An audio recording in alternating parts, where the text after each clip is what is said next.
Hello everyone. আজকে আমরা যে টপিকটা নিয়ে ডিসকাস করব সেটা হচ্ছে ফোর্স।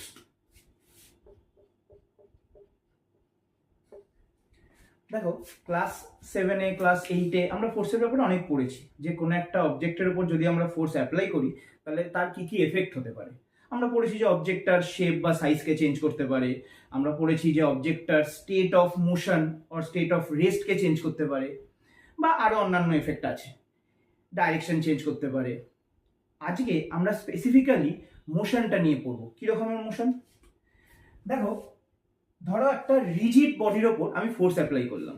রিজিড বডি মানে মানে হার্ড, শক্ত, যার শেপটা বা সাইজটা চেঞ্জ করা অত ইজি না।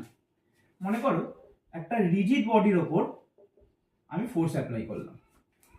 রিজিড বডির মধ্যে আমরা দু রকমের মোশন দেখতে পারবো। এক, লিনিয়ার মোশন। মানে কি রকম? ধরো অবজেক্টটা ফ্রি টু মুভ, মানে যে কোনো দিকে মুভ করতে পারে। ধরো এই একটা অবজেক্ট আছে, আমি যদি এই ডাইরেকশনে ফোর্স অ্যাপ্লাই করি অবজেক্ট এদিকে মুভ করবে, আমি যদি এই ডাইরেকশনে ফোর্স অ্যাপ্লাই করি অবজেক্ট এইদিকে মুভ করবে। তার মানে অবজেক্টটা যেদিকে খুশি মুভ করতে পারে, ডিপেন্ড করছে আমি কোন ডাইরেকশনে ফোর্স অ্যাপ্লাই করছি। এটা হচ্ছে লিনিয়ার মোশন। আরেকটা পসিবিলিটি আছে, সেটা হচ্ছে রোটেশনাল মোশন।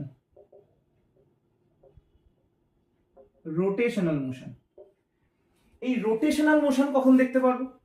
ধরো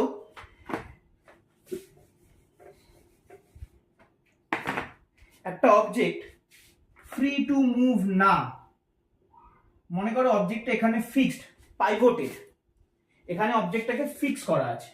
এবার আমি যদি এইখানে ফোর্স অ্যাপ্লাই করি কি হবে? এই যে ফিক্স পয়েন্ট, একে সেন্টার করে অবজেক্টটা এরকম রোটেট করবে, তাই তো? কারণ এইখানটা তো ফিক্স, এই জায়গাটা তো মুভ করবে না। আমি যদি এই ডাইরেকশনে ফোর্স অ্যাপ্লাই করি অবজেক্টটা কি হবে? এই ডাইরেকশনে রোটেট করবে।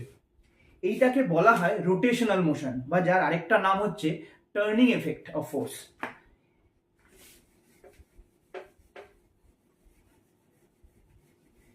এই চ্যাপ্টারে আমরা মেনলি এই টার্নিং এফেক্টটা নিয়েই পড়ব। টার্নিং এফেক্ট মানে আমি যদি কোনো রিজিড বডির ওপর ফোর্স অ্যাপ্লাই করি, আর রিজিড বডিটা যদি পার্টিকুলার কোনো একটা পয়েন্টে পাইভোটেড থাকে, তাহলে অবজেক্টটা কিন্তু মুভ করবে না, লিনিয়ার মোশন দেখাবে না। কি দেখাবে? রোটেশনাল মোশন দেখাবে। মানে আমি অবজেক্টটার ওপর ফোর্স অ্যাপ্লাই করে ওর মধ্যে একটা টার্নিং এফেক্ট ক্রিয়েট করেছি। এই যে অবজেক্টটার ওপর ফোর্স অ্যাপ্লাই করে টার্নিং এফেক্ট ক্রিয়েট করলাম, এটাকে বলা হয় মোমেন্ট অফ ফোর্স, বা যার আরেকটা নাম হচ্ছে টর্ক। কি বলা হয়? মোমেন্ট অফ ফোর্স বা টর্ক। এখন যদি বলা হয় এই টর্ক জিনিসটা কার কার উপর ডিপেন্ড করে, বা কি কি ফ্যাক্টর আছে যেটা এই টর্ককে এফেক্ট করতে পারে। মানে আমি একটা অবজেক্টের ওপর ফোর্স অ্যাপ্লাই করছি যেখানে আমি জানি অবজেক্টটা একটা পয়েন্টে ফিক্সড, ফ্রিলি মুভ করতে পারবে না, তাহলে আমি টার্নিং এফেক্ট ক্রিয়েট করলাম। কি কি ফ্যাক্টর এই মোমেন্ট অফ ফোর্স বা টর্ককে এফেক্ট করতে পারে? আচ্ছা, একটা তো খুব কমন আছে, সেটা হচ্ছে ফোর্স। একটা হচ্ছে খুব কমন, সেটা হচ্ছে ফোর্স। দেখা যাক, আমি এইখানে ফোর্স অ্যাপ্লাই করলাম। এবার আমি যদি কম ফোর্স অ্যাপ্লাই করি কম টার্নিং এফেক্ট দেখা যাবে, যদি বেশি ফোর্স অ্যাপ্লাই করি অনেক ভালো টার্নিং এফেক্ট দেখা যাবে। মানে ম্যাগনিটিউড অফ ফোর্স একটা ফ্যাক্টর, খুব ভালো কথা।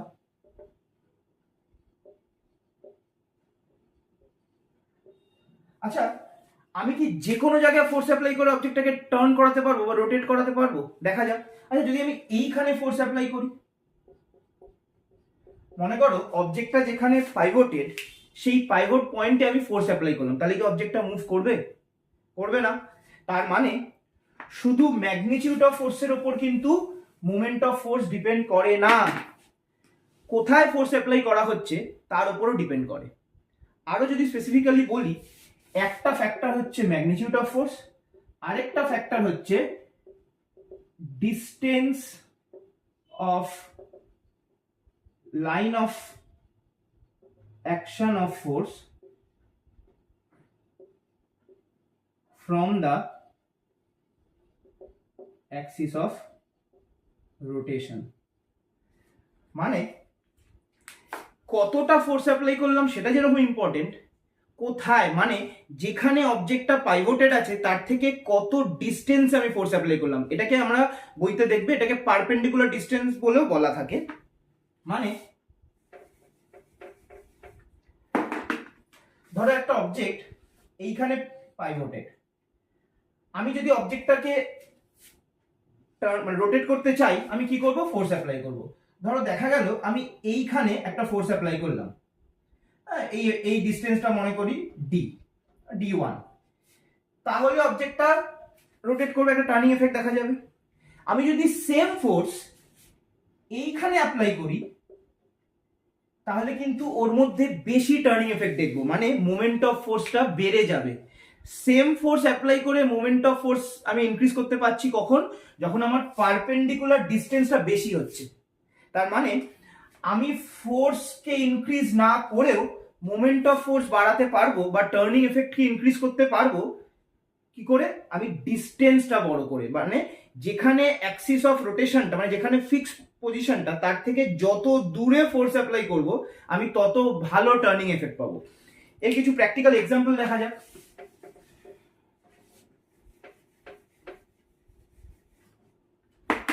আমাদের বাড়িতে যেরকম দরজা থাকে, এর এইটা কিন্তু অ্যাক্সিস অফ রোটেশন। এবার দরজার জেনারেলি যে লক থাকে বা হ্যান্ডেল থাকে, আমরা যেটাতে পুশ বা পুল করে দরজা খুলি, সেটা দেখবে জেনারেলি এক্সট্রিম পজিশনে থাকে, এন্ডে থাকে, কখনো এরম জায়গায় কিন্তু থাকে না। কেন? কারণ এই জায়গাটা হচ্ছে দরজাটা হিঞ্জড, এই জায়গায় ফিক্স, এইখান থেকে পারপেন্ডিকুলার ডিস্টেন্সটা ম্যাক্সিমাম যেখানে, সেইখানে আমি জেনারেলি আমাদের লক বা হ্যান্ডেলটা রাখা থাকে। কেন? কারণ আমি কম ফোর্স অ্যাপ্লাই করি ইজিলি ওকে মুভ করাতে পারবো, রোটেট করাতে পারবো, দরজাটা খুলতে বা বন্ধ করতে পারবো। ক্লিয়ার? মানে যদি এইখানে হ্যান্ডেল থাকতো তাহলে হয়তো আমাকে খুলতে বা বন্ধ করতে গেলে অনেক লার্জ ফোর্স অ্যাপ্লাই করতে হতো। আমি কম ফোর্স অ্যাপ্লাই করেই যদি কাজটা করতে চাই তার জন্য আমাকে ডিস্টেন্সটা বেশি হতে হবে, কারণ মোমেন্ট অফ ফোর্স মানে হচ্ছে ফোর্স ইনটু পারপেন্ডিকুলার ডিস্টেন্স। কার থেকে? যেখানে ফিক্স, যে পজিশনে ফিক্স তার থেকে পারপেন্ডিকুলার ডিস্টেন্স। এখন আমি যদি বেশি মোমেন্ট অফ ফোর্স পেতে চাই, বেশি টার্নিং এফেক্ট পেতে চাই, আইদার আমি ফোর্স বেশি অ্যাপ্লাই করতে পারি বা ডিস্টেন্সটা মানে বড় করতে পারি, ইনক্রিজ করতে পারি। জেনারেলি আমি ফোর্স বেশি অ্যাপ্লাই না করে আমি ডিস্টেন্সটা বাড়ানোর দিকেই আমরা খেয়াল রাখবো, যে আমি সেম ফোর্স অ্যাপ্লাই করব, কিন্তু যখন এখানে অ্যাপ্লাই করছিলাম তখন যতটা মোমেন্ট অফ ফোর্স ক্রিয়েট হচ্ছিল তার বদলে আমি যদি এইখানে অ্যাপ্লাই করি, মানে দূরে এসে অ্যাপ্লাই করি, আমার কিন্তু সেম ফোর্স অ্যাপ্লাই করে বেশি মোমেন্ট অফ ফোর্স ক্রিয়েট হচ্ছে।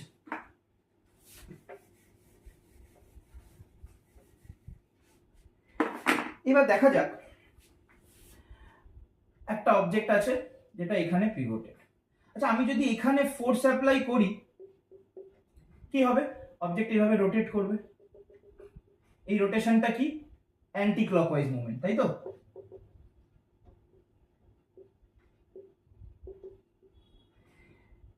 খেয়াল করা যাক, সেম একটা অবজেক্টে আমি সেম ফোর্স অ্যাপ্লাই করলাম বাট এই ডাইরেকশনে, তাহলে অবজেক্টটা কিরকম ভাবে ঘুরবে? এটা কিন্তু ক্লকওয়াইজ মুভমেন্ট বা ক্লকওয়াইজ, এইটুকুই লিখলাম। তার মানে আমি একটা অবজেক্টের ওপর কোন ডাইরেকশনে ফোর্স অ্যাপ্লাই করছি সেটাই বলে দেবে অবজেক্টটা কোন ডাইরেকশনে রোটেট করবে। এখানে আমরা কনভেনশনালি অ্যান্টি ক্লকওয়াইজ মুভমেন্টকে আমরা পজিটিভ ধরবো, ক্লকওয়াইজ মুভমেন্টকে আমরা নেগেটিভ ধরবো। এই জিনিসটা আরো ভালো করে ক্লিয়ার হবে যখন আমরা নিউমেরিক্যালস করবো এই চ্যাপ্টারের ওপর। আপাতত এইটুকু জানা যাক যে আমি কোন ডাইরেকশনে ফোর্স অ্যাপ্লাই করছি, এতেই বোঝা যাবে অবজেক্টটা কোন দিকে মুভ করবে, কোন ডাইরেকশনে মুভ করবে বা রোটেট করবে।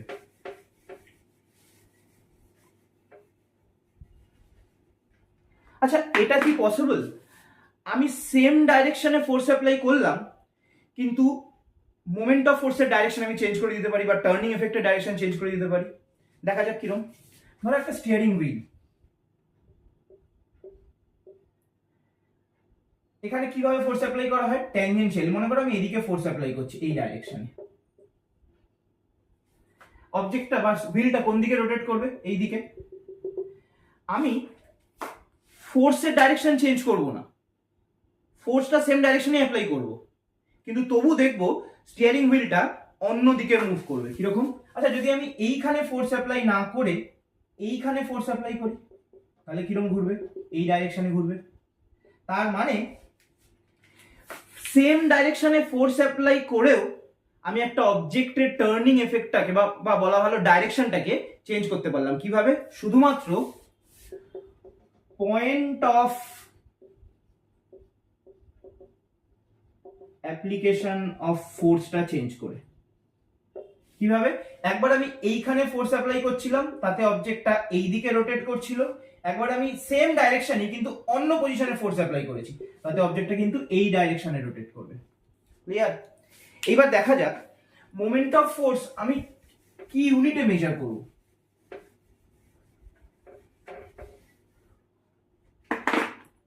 মোমেন্ট অফ ফোর্স মানে কি দেখলাম?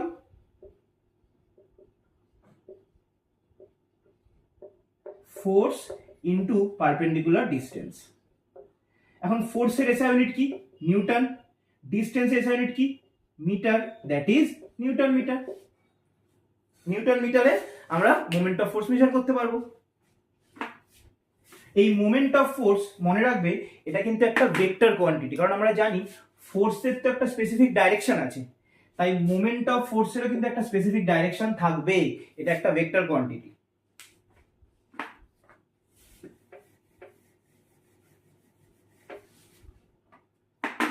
আচ্ছা, ধরো একটা সিস,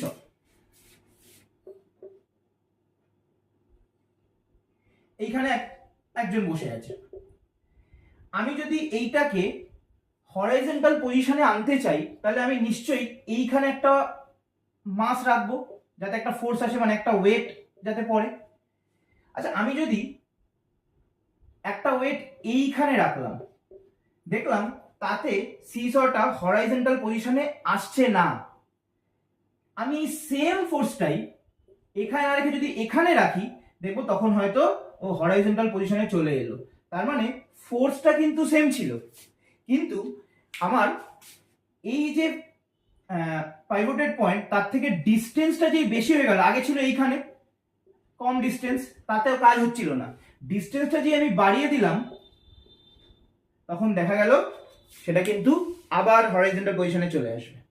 ক্লিয়ার? এরকম অনেক রিয়েল লাইফ এক্সপেরিমেন্ট আছে, যেরকম আমরা ডোরেরটা বললাম, যেরকম কোনো নাটকে টাইট করার জন্য আমরা যে রেঞ্জ ইউজ করি, দেখবে যে নাটটা এরকম দেখতে হয়।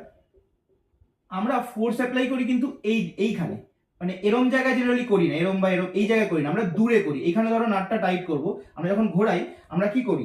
এইখানে ফিক্স রেখে এরম ধরে ধরে ঘোরাই। মানে আমরা যত ডিস্টেন্সে ফোর্স অ্যাপ্লাই করতে পারবো, তত আমাদের কাজটা ইজি হবে, মানে মোমেন্ট অফ ফোর্সটা ভালো ক্রিয়েট হবে। আমি যদি কাছাকাছি ধরে কাজটা করতে চাই, তাহলে অবভিয়াসলি আমাকে বেশি ফোর্স অ্যাপ্লাই করতে হবে। আমি চাইবো কি, মেশিন আমি কেন ইউজ করছি? যাতে আমি কম ফোর্স অ্যাপ্লাই করে আমার কাজটা করতে পারি। তার জন্য কি করতে হবে না, ডিস্টেন্সটাকে বড় করতে হবে। ক্লিয়ার? আচ্ছা,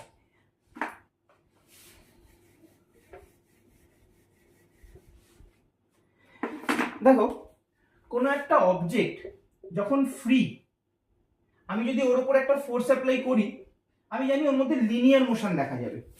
ঠিক, মানে একটা ফোর্স অ্যাপ্লাই করে আমি কিন্তু লিনিয়ার মোশন ক্রিয়েট করতে পারবো। তবে একটা ফোর্স অ্যাপ্লাই করে আমি কিন্তু টার্নিং এফেক্ট ক্রিয়েট করতে পারবো না। টার্নিং এফেক্ট ক্রিয়েট করার জন্য আমার দুটো ইকুয়াল এন্ড অপোজিট ফোর্স লাগে। কিরকম? মনে করো এই অবজেক্টটা এখানে ফিক্স, তুমি যদি এইখানে ফোর্স অ্যাপ্লাই করো, তুমি মনে হতে পারে যে এক জায়গায় ফোর্স অ্যাপ্লাই করলাম তাতেই তো রোটেট করলো, কিন্তু না। খেয়াল রাখবে এইখানে কিন্তু একটা ফোর্স আছে যে এই পয়েন্টটাকে সরে যেতে দিচ্ছে না। তুমি যখন এইখানে ফোর্স অ্যাপ্লাই করছো, যদি ফ্রি হতো ও কি হতো, সরে যেত। ও কিন্তু সরছে না।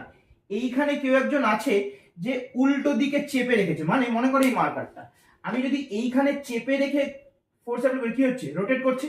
এই যে এখানে আমি চেপে রেখেছি, আমি কি চেষ্টা করছি, যে যখন এদিকে ফোর্স অ্যাপ্লাই করা হচ্ছে, তখন আমি চেষ্টা করছি মার্কারটাকে এদিকে চাপার, যাতে ও উঠে না যায়।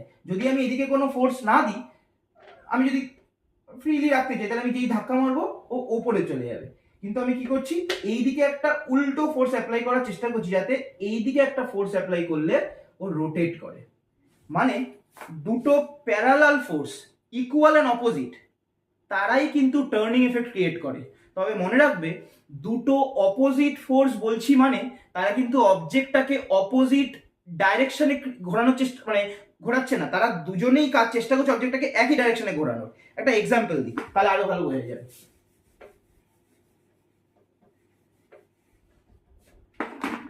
মনে করো এবি একটা বার আছে যেটাই ও পয়েন্টে পিভটেড।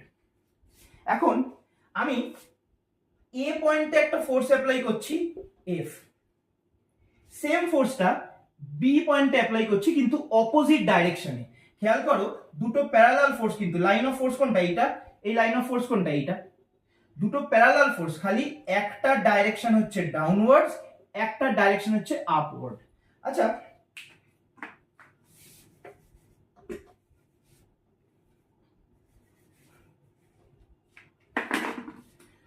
দুটো ফোর্সই কিন্তু চেষ্টা করবে অবজেক্টটাকে অ্যান্টি ক্লকওয়াইজ ঘোরাতে, তাই তো?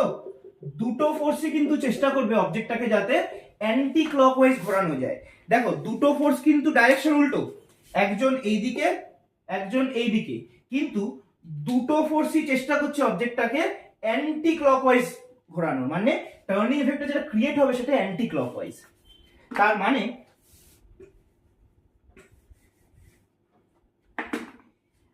আমি যদি তোমাকে জিজ্ঞেস করি মোমেন্ট অফ ফোর্স এট এ কত হবে,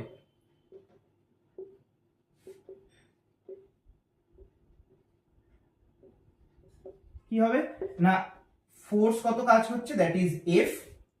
দাঁড়া এই জায়গাটা ক্লিয়ার করে দিই।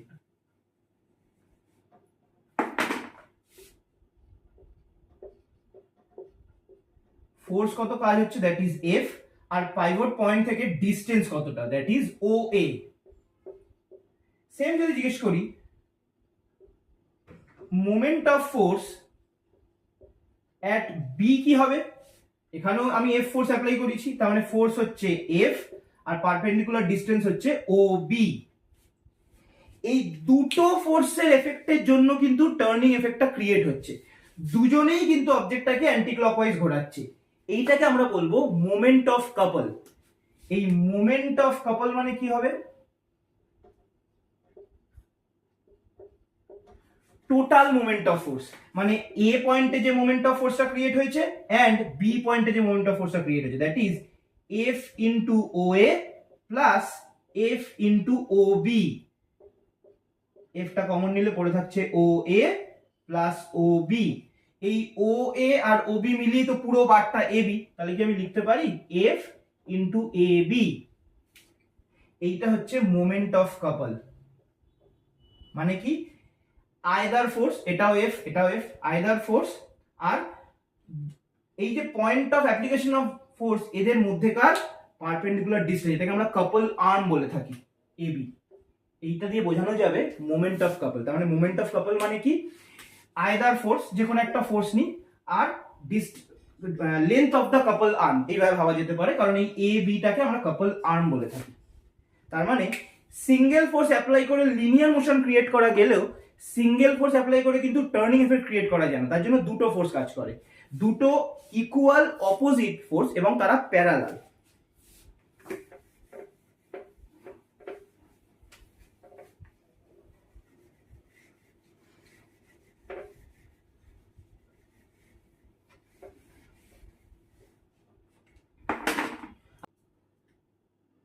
আচ্ছা এইবার যেটা দেখবো সেটা হচ্ছে ইকুইলিব্রিয়াম।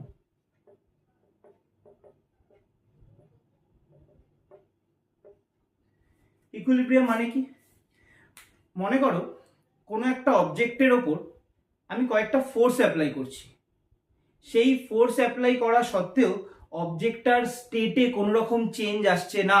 স্টেটে চেঞ্জ আসছে না মানে মানে স্টেট অফ রেস্ট বা স্টেট অফ মোশন যাই হোক না কেন তাতে কোনো রকম চেঞ্জ আসছে না, তখন আমি বলবো অবজেক্টটা ইকুইলিব্রিয়ামে আছে। তার মানে ইকুইলিব্রিয়াম অ্যাকচুয়ালি দু রকমের দেখতে পাই, কি কি, একটা হচ্ছে স্ট্যাটিক, একটা হচ্ছে ডাইনামিক। স্ট্যাটিক মানে কি, মনে করো একটা অবজেক্ট রেস্টে আছে, আমি তার উপর কয়েকটা ফোর্স অ্যাপ্লাই করলাম, তা সত্ত্বেও অবজেক্টটা রেস্টেই আছে। যেরকম একটা এক্সাম্পল, এই একটা অবজেক্ট আছে, আমি এদিক থেকে 5 নিউটন ফোর্স অ্যাপ্লাই করলাম, এদিক থেকেও 5 নিউটন ফোর্স অ্যাপ্লাই করলাম। অবজেক্টটার মধ্যে কিছু মোশন দেখা যাবে কি? অবভিয়াসলি যাবে না, কারণ যতটা ফোর্স দিয়ে আমি ওকে এদিকে সরানোর চেষ্টা করছি ততটাই ফোর্স দিয়ে ওকে এদিকে সরানোর চেষ্টা করছি, ফলে অবজেক্টটা কোনো দিকেই মুভ করবে না। তাই এই দুটো ফোর্সের রেজাল্টেন্ট ফোর্সটা হয়ে গেল 0। আবার আরেকটা এক্সাম্পল দেখা যাক। মনে করো একটা বিম ব্যালেন্স, এদিকে একটা ওয়েট আছে, এদিকে একটা ওয়েট আছে। এ চেষ্টা করবে একে এই দিকে রোটেট করানোর, এ চেষ্টা করবে একে এই দিকে রোটেট করানোর। যদি দুটোই মোমেন্ট অফ ফোর্স সেম হয় তাহলে কিন্তু বিম ব্যালেন্সটা হরাইজন্টাল পজিশনেই থাকবে। তার মানে দুটো মোমেন্ট অফ ফোর্স এদের নেট রেজাল্ট 0, তাহলে বলবো বিম ব্যালেন্সটা হরাইজন্টালি আছে, মানে স্ট্যাটিক ইকুইলিব্রিয়ামে আছে। এখন তাহলে বোঝা গেল ইকুইলিব্রিয়ামে থাকতে গেলে আমাকে দুটো কন্ডিশন দেখতে হবে। এক, অবজেক্টের ওপর যে ফোর্সগুলো কাজ করছে তাদের নেট রেজাল্টটা 0 হতে হবে, বা অবজেক্টের ওপর যত মোমেন্ট অফ ফোর্স কাজ করছে, obviously about the point of rotation, মনে রাখবে about the point of rotation মানে ফিক্সড পয়েন্ট যেটা বলছি, যতগুলো মোমেন্ট অফ ফোর্স কাজ করছে তাদের রেজাল্টেন্টটাও 0 হতে হবে, তবেই বুঝবো অবজেক্টটা ইকুইলিব্রিয়ামে আছে। তবে দেখো এতক্ষণ আমরা জাস্ট স্ট্যাটিক ইকুইলিব্রিয়ামটা পড়লাম। ডায়নামিক মানে কি? মানে এরকম মনে করার কোনো কারণ নেই যে একটা অবজেক্ট ইকুইলিব্রিয়ামে আছে মানে সে রেস্টে আছে, তা কিন্তু না। মোশনে থাকলেও ইকুইলিব্রিয়ামে থাকা যায়, সেটাকে বলা হয় ডায়নামিক ইকুইলিব্রিয়াম। মানে কোনো একটা অবজেক্ট মোশনে আছে, আমি তার উপর ফোর্স অ্যাপ্লাই করলাম, তাতেও স্টেট অফ মোশনটার কোনো চেঞ্জ হলো না। মানে ট্রান্সলেশনাল হতে পারে, সেটা রোটেশনাল হতে পারে, কিন্তু স্টেট অফ মোশনটা কোনো চেঞ্জ হলো না। তার মানে বুঝবো অবজেক্টটা ডায়নামিক ইকুইলিব্রিয়ামে আছে। একটা এক্সাম্পল, রেন ড্রপ।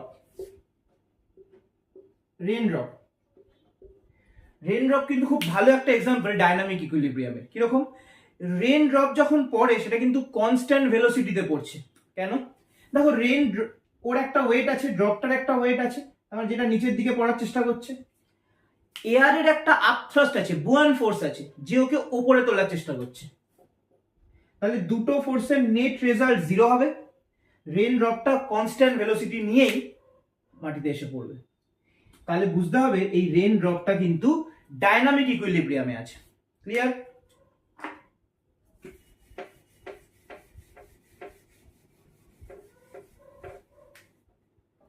এবার আমরা দেখব principal of moments.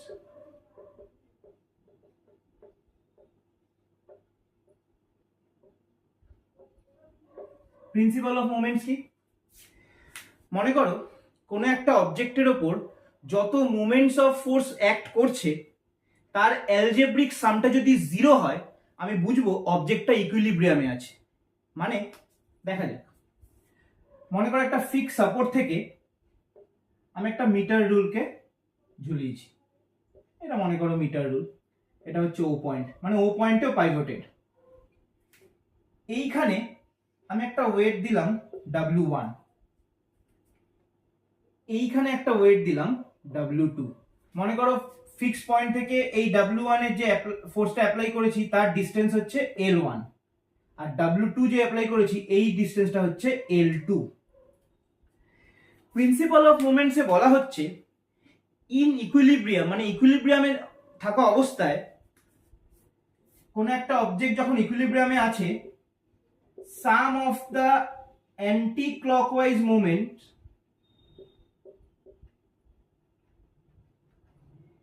equal to sum of the clockwise movement। কিরকম ম্যাথমেটিক্যালি দেখা যাক। আচ্ছা, এই পয়েন্টে যে ওয়েটটা কাজ করছে সে কি চাইবে? সে চাইবে এই মিটার রুলটাকে এই দিকে টার্ন করানোর, এই দিকে ঘোরানোর, মানে অ্যান্টি ক্লকওয়াইজ ঘোরানোর।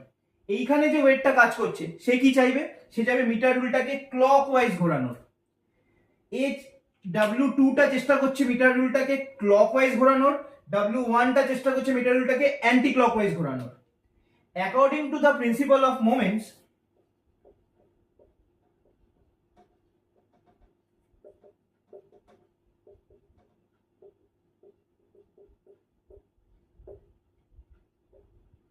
According to the principle of moments আমরা কি দেখেছি, sum of the clockwise moments is equal to sum of the anti clockwise moments equal to sum of the clockwise moments.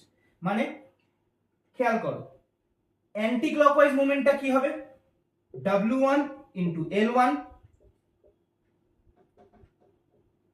Anti clockwise moment কত, W1 into L1, clockwise moment কত,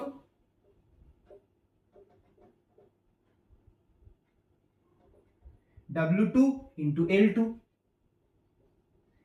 according to the principle of moments কি হতে হবে, W1 into L1 equal to W2 into L2। কখন, যখন অবজেক্টটা ইকুইলিব্রিয়ামে আছে। Clear? তা আজকের ভিডিওটা এই অবধি। নেক্সট ভিডিওতে আমরা এই টপিকের ওপর কিছু নিউমেরিক্যালস করবো এই চ্যাপ্টার থেকে। Thank you.